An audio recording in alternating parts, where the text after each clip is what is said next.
पाकिस्तान की सियासत के अंदर अगर इस वक्त कोई बयानिया है तो वो ये कि इक़्तिदार में कैसे आना है। मियां नवाज शरीफ साहब जो कि इस वक्त खुद को या उनकी जमात खुद को इक़्तिदार के बहुत करीब समझती है। पाकिस्तान मुस्लिम लीग नून इवेंचुअली वोटर के पास क्या बयानियाँ लेकर जाएगी। मियां नवाज शरीफ साहब ने आज ये दूसरी मरतबा, जी हाँ दूसरी दफ़ा इसका जिक्र किया है और जिक्र किया है उन ज़्यादतियों का जो मियां नवाज शरीफ साहब और उनके ख़ानदान के साथ की गई। क्या मुस्लिम लीग नून के लिए इंतखाबात में जीत का वाहिद ज़रिया यही बयानियाँ हैं, यानी बताना लोगों को कि वो ज़्यादतियाँ जो मियां नवाज शरीफ साहब के साथ की गई, जिन लोगों की तरफ से की गई, जिन ताकतों की तरफ से की गई, उनका एहतसाब होना चाहिए, उनसे सवाल भी पूछा जाना चाहिए। लेकिन इस मुल्क की सियासी तारीख अगर देखी जाए तो सवाल सिर्फ सियासतदानों से ही पूछे जाते हैं, जवाब तलबी सिर्फ सियासतदानों की ही होती है। ताकतवर शख्सियात, मुक़्तदर हल्के कभी जवाब देते नहीं, और अगर कोई जवाब ज़्यादा मांगे तो उसको जवाब की जगह कुछ और मिल जाता है। पाकिस्तान की सियासत के अंदर ये दूसरी मरतबा है जब मियां नवाज शरीफ साहब ने पिछले 3 महीने के अंदर ये गुफ्तगू फरमाई है। आज जो उन्होंने कहा, अगर देखा जाए उसूली तौर पर तो बात दुरुस्त है कि वो लोग जो दूसरों को चोर कहते रहे आज खुद कटहरे में हैं और उनको जवाब देना पड़ रहा है। लेकिन इसके अंदर सिर्फ साबिक हुकूमत नहीं बल्कि उस हुकूमत को लाने वाले भी उतने ही जिम्मेदार हैं। मियां नवाज शरीफ साहब ने आज तो ये कह दिया, लेकिन आज जो गुफ्तगू फरमाई उसके अंदर कुछ बातों के अंदर तब्दीली थी। आज भी बात एहतसाब की और जवाब की हो रही थी, लेकिन शायद वो स्ट्रेंथ या वो गस्टो या वो जो पैशन था उसकी थोड़ी सी कमी थी जो कि मियां नवाज शरीफ साहब ने जाहिर की जब उन्होंने तकरीबन 2-2.5 महीने पहले लंदन में अपने पाकिस्तान आने से पहले गुफ्तगू की। उस वक्त मियां नवाज शरीफ साहब ने क्या कहा था, ये भी सुन लीजिए।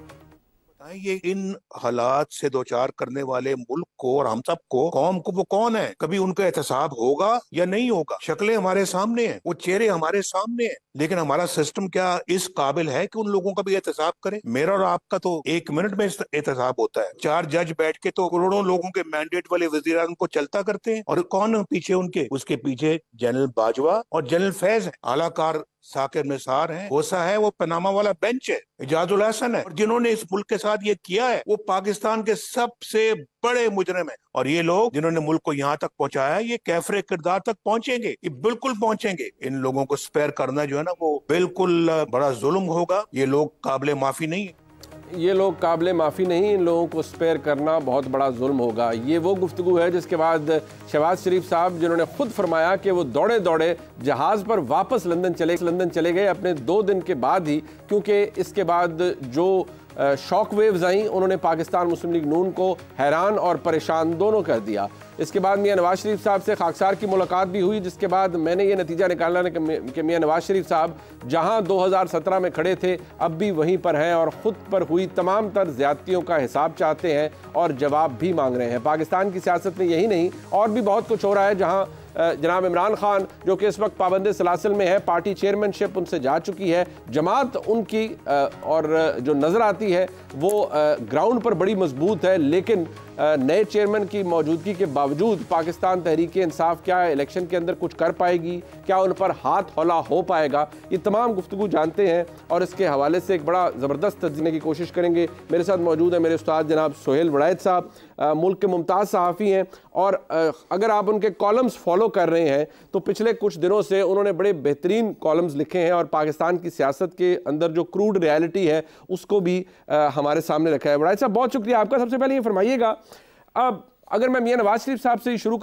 कर पाऊँ, हुकूमत नहीं एहतसाब चाहिए, दूध का दूध पानी का पानी होना चाहिए, ये इलेक्शन नारे तक तो दुरुस्त है, मीडिया टॉक में भी दुरुस्त है। आज तो खैर पार्टी की इंटरनल मीटिंग में उन्होंने गुफ्तगू की और लोगों से पूछा जो मौजूद थे कि आप भी यही समझते हैं, तो जवाब आया जी हाँ हम यही समझते हैं। जबकि पिछली दफ़ा जो उन्होंने फरमाया था उसके बाद राना सलाउल्लाह साहब ने कहा ये मियाँ साहब की वो एक ज़ाती सेंटिमेंट भी है। तो मियाँ नवाज शरीफ साहब की सियासत है क्या इस वक्त आपकी नुक्ता नज़र में? देखें, ज़ाहिर है वो इस तजर्बे से गुज़रे हैं और जो जो तजर्बे से गुज़रता है उसके दिल में ये बातें तो होती हैं। लेकिन पाकिस्तान का स्ट्रक्चर कुछ ऐसा है कि देखें, पहले जनरल परवेज़ मुशर्रफ जो थे उनके एहतसाब की कोशिश हुई, उनके ख़िलाफ़ फ़ैसला हुआ, तो आपने देखा कि वही जनरल रहील शरीफ थे जिनको मियां नवाज शरीफ साहब ने जो है बहुत नीचे के नंबर से ला के तो चीफ़ ऑफ आर्मी स्टाफ बनाया था, वही उनके ख़िलाफ़ खड़े हो गए और बिल आखिर जनरल परवेज़ मुशर्रफ को मुल्क से बाहर निकाल दिया गया। अभी मसलन जनरल फैज़ हमीद और जनरल बाजवा के ख़िलाफ़ नवाज़ शरीफ जो हैं वो हैं, और जनरल बाजवा के ख़िलाफ़ इमरान ख़ान भी हैं। लेकिन मेरा नहीं ख्याल कि जनरल बाजवा का जो है वो एहतसाब हो सकेगा, क्योंकि उनका अदारा जो है वो उनके पीछे खड़ा हो जाता है। तो इसलिए ये तो मुझे ज़ाहिर अभी इस वक्त तक की सूरत हाल के मुताबिक तो मुमकिन नज़र नहीं आता। अलबत्ता ये हुआ है कि जनरल मुशर्रफ के जो ख़िलाफ़ फ़ैसला आया था उससे जो एक बहुत आसानी से मार्शल लॉ लग जाते थे, उसके रास्ते में एक रुकावट, एक खौफ, एक डर जो है वो ज़रूर पैदा हुआ है। लेकिन प्रॉब्लम यह है कि पाकिस्तान की सारी सियासी क़ुव्वतें मिलकर भी अभी इस काबिल नहीं हैं कि वो मुक़्तदरा का मुकाबला कर सकें। और इसी तरह हमारे यहाँ जो अदलिया के ये जो जज हैं जिनका नाम लिया जाता है, जो मार्शल लॉ के हक़ में फ़ैसले करते रहे या सियासतदानों के ख़िलाफ़ फ़ैसले करते रहे, हम सबको पता है कि इनके पीछे कहीं ना कहीं उस वक़्त की जो मुक़्तदरा थी वो थी, और वो ये फ़ैसले करवाती थी। और ये जज जो हैं ये भी उनके जो है अब आगे से उनको ना नहीं कर पाते थे या उनके साथ मिल जाते थे, मराहत उठाते थे, फ़ायदे उठाते थे, ओहदे लेते थे। तो ये सारा मिल मिला के हुआ। लेकिन अभी भी जो सिविलियन नैरेटिव है वो इतना स्ट्रांग नहीं है इस वक्त तो, बल्कि बदकिस्मती मुनीब साहब ये है कि जो हमने 90s के अंदर भी जो स्पेस थी या 2000 के बाद जो हमने स्पेस हासिल की थी वो भी अब तो स्पेस नहीं है। ना मीडिया की उस तरह आज़ादी है, ना जो अदलिया की उस तरह से आज़ादी है, ना ह्यूमन राइट्स हैं। तो ये अभी तो वो सूरत हाल नहीं है। लेकिन ज़ाहिर है बंदे अवाम तो हमेशा पॉलिटिशियन की तरफ ही उन्हें देखना चाहिए कि ये सारा कुछ बहाल होना चाहिए। लेकिन नवाज़ शरीफ को अब मुश्किल ये है कि वो उसी मुक़्तदरा के साथ ही इस वक्त उनका इत्तेहाद है जिस मुक़्तदरा से उन्हें गिले भी हैं, माजी की मुक़्तदरा से, और दूसरी तरफ इसी अदलिया से उन्होंने रिलीफ लेना है जिसके पुराने जो लोग हैं उनसे उनको शिकायत है। तो ये एक जो तज़ाद है इससे वो कैसे निकल सकेंगे। अब जस्टिस एजाजुल हसन साहब जिनका उन्होंने नाम लिया था लंदन में, वो अभी भी जज हैं और अगले चीफ जस्टिस बनने वाले हैं। तो ये सारी उनके रास्ते में मुश्किलात हैं। बट वड़ाइच साहब, पाकिस्तान पीपल्स पार्टी, पाकिस्तान मुस्लिम लीग नून, इनकी सियासत, इनकी सियासी तारीख आप मुझसे बहुत बेहतर जानते हैं।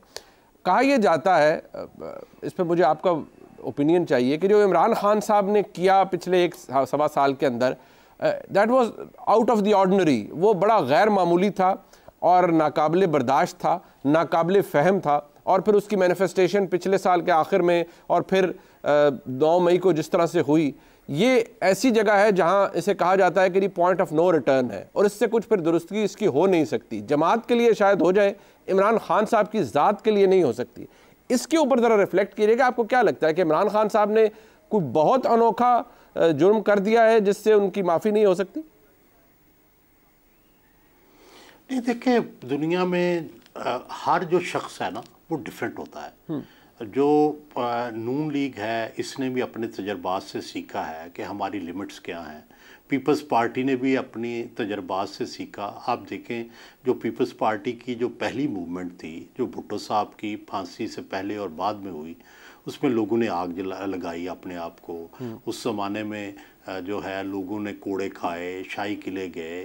उस वक़्त वो स्टेट के ख़िलाफ़ भी बात करते थे। त्यारा भी उन्हीं के जो चंद हमदर्द थे, चाहे वो एक अलग से पार्टी थी, उन्होंने त्यारा भी अगवा किया। उस वक़्त भी हम सुनते थे कि नहीं, अब ये तखरीबकार हो गए हैं, अब इनके लिए माफ़ी नहीं है। हमने ये भी सुना कि जब नून लीग ने एक ज़माने में सुप्रीम कोर्ट पर हमला किया तो सुप्रीम कोर्ट ने उन सबको सज़ाएँ दे दी और ये कहा गया कि ये बड़ा जुर्म है। प्रॉब्लम ये होता है कि जब आप पब्लिक किसी लीडर को सज़ा दे देते हैं या उसको पॉलिटिक्स से त्याग दे देते हैं, तो उससे जो सारा उसका वोटर है वो भी डिसएनफ्रेंचाइज हो जाता है। मैं आपको मिसाल देना चाहता हूँ कि नवाब अकबर बुख्ती साहब जो थे, वो उनको मार दिया गया, सब समझाते रहे कि ना करें। आप उसके बाद देखें कि आप बलूचिस्तान के हालात अच्छे हुए या ख़राब हुए। ठीक है, अगर आप उनके साथ कोई डील कर लेते, उनको कोई रास्ता देते तो शायद बलूचिस्तान इस हद तक हालात ख़राब ना होते। प्रॉब्लम ये होता है कि जब आप किसी लीडर को सज़ा देते हैं, जब भुट्टो को सज़ा दी गई तो उसके नतायज आज भी हम भुगत रहे हैं। बिल्कुल कि आप देखें कि उसकी वजह से एक वोट बैंक ऐसा बन गया जो बागी था एस्टेब्लिशमेंट का, और आपने 15 साल पीपल्स पार्टी को सिंध में तावान के तौर पर हुकूमत दी, 3 दफ़ा आप फेडरेशन में उनको हुकूमत दे चुके हैं। तो ऐसे काम क्यों किए जाएं कि जिससे एक कोई रूह जो है वो आप पर हुकूमत करती रहे या एक बंदा जेल में बैठा हुकूमत करता रहे। तो इसलिए मैं ये कहता हूँ कि कोई ऐसा रास्ता निकालना चाहिए कि जिससे मसालियत हो। खान साहब को भी मैं, जब वो 9 मई नहीं हुआ था तो हम जाके ये मशवरा देते थे कि आप ये एग्रेशन छोड़ें, आप पॉलिटिकल पार्टीज़ के साथ बैठ के डायलॉग करें, आप भी पॉलिटिशियन हैं। वो कहते थे नहीं जी ये तो चोर है, गलती की उन्होंने। फिर हमने ये भी कहा कि आप एस्टेब्लिशमेंट से मुज़ाकरात करें, उन्होंने कहा वो नहीं मेरे से करते। तो मैंने जवाबन हंस के कहा कि आप यकतरफा शुरू कर दें। तो भाई बात यह है कि पाकिस्तान कोई उस तरह का मुल्क तो नहीं है कि जहाँ फ़ौज के बगैर आपको हुकूमत मिल जाए। यहाँ तो देखो मकबूलियत और कबूलियत दोनों मिल के चलते हैं। भुट्टो साहब से, नवाज शरीफ साहब से, बेनज़ीर भुट्टो साहब से, इमरान खान से, सबका देख लें कैसे एंट्री हुई है इक़्तिदार में। क्या सिर्फ मकबूलियत से हुई है? नहीं, कबूलियत भी साथ शामिल थी हर एक में। तो भाई इस असूल को क्यों मद्देनज़र नहीं रखा जाता? तो मेरी तो यही है कि भाई ये जो तलखियाँ हैं इनको कहीं तो जाके ख़त्म करना है ना। बट तलखियाँ जो है बड़ा सर जो आर्ग्यूमेंट है सर कतर गुलामी, इसमें जो आर्ग्यूमेंट है वो ये है कि इस फिर मैं ज़रा मजीद आगे जाना चाहूँगा, ज़रा इंतखाबात के मंजरनामे पे भी मैं चाहूँगा आप रिफ्लेक्ट करें। तो इमरान खान के लिए क्या आपको इस सिस्टम में गुंजाइश नज़र ही नहीं आती, या ये वक्ती है और 2-4 साल बाद गुंजाइश निकल आएगी? जी निकल आएगी। उसकी वजह यह है कि बाज़ औक़ात आपको अपने बाहर जो हैं, जिसको आप कहते हैं गुंजाइश, उस गुंजाइश को बढ़ाना पड़ता है।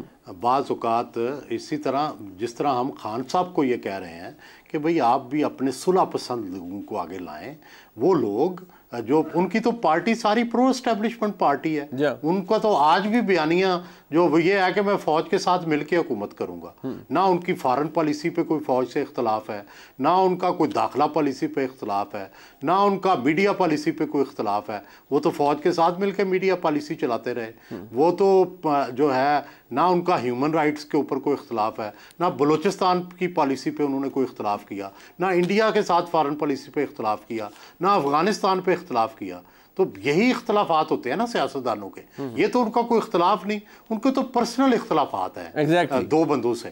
ठीक है। तो भाई सवाल ये है कि ये खान साहब को भी समझना चाहिए कि जब उनका उस अदारे से इख्तलाफ ही कोई नहीं है, ठीक है, तो वो लड़ाई किस चीज़ की लड़ रहे हैं? तो भाई क्या उनकी मर्जी के मुताबिक ही सारे अदारे चलें? ऐसा तो नहीं हो सकता। तो सवाल ये है कि भाई अब पाकिस्तान में आपने मिलजुल के रहना है। आपको एस्टेब्लिशमेंट से भी जो देखे, 2 पार्टियां जो हैं, देखिए पीपल्स पार्टी की भी एस्टेब्लिशमेंट से लड़ाई रही, इस हद तक लड़ाई रही कि भुट्टो साहब को फांसी चढ़ा दिया गया। लेकिन पीपल्स पार्टी ने क्या लर्न किया? बेनज़ीर भुट्टो ने बाकायदा किताब लिखी मफामत, ठीक है।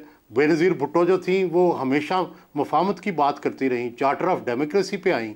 नवाज शरीफ साहब जिनको कहा जाता था कि मुहाज़राई के जो हैं वो चैम्पियन हैं, अल्टीमेटली वो भी पीपल्स पार्टी के साथ और फौज के साथ मसालत पे आए। बिल्कुल ठीक है। खान साहब को भी अल्टीमेटली इसी तरफ आना होगा। But coming back to the election, Raj Sahab आपके नज़दीक इलेक्शन मुस्लिम लीग नून, अब आप लिख भी चुके हैं कि ऐसे हालात में मुस्लिम लीग नून की सादा अक्सरियत आसान नज़र आ रही है आपको, और ऐसी सूरत हाल में बाकी जमातें जो मौजूद हैं जैसे पाकिस्तान पीपल्स पार्टी है, नई जमातें भी हैं, उनका क्या सियासी मुस्तकबिल है? और ये किस तरह की एक dominant party with a simple majority plus coalition partners, ये नज़र आ रहा है आपको?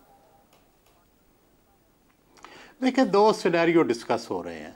एक सिनेरियो तो ये है कि भाई हंग पार्लियामेंट होगी जिसमें नून जो है वो 70 से 80 सीटें ले लेगी और पीपल्स पार्टी जो है 50-60 सीटें ले लेगी, ठीक है। तो फिर ये इन दोनों की कोलिशन बन जाएगी।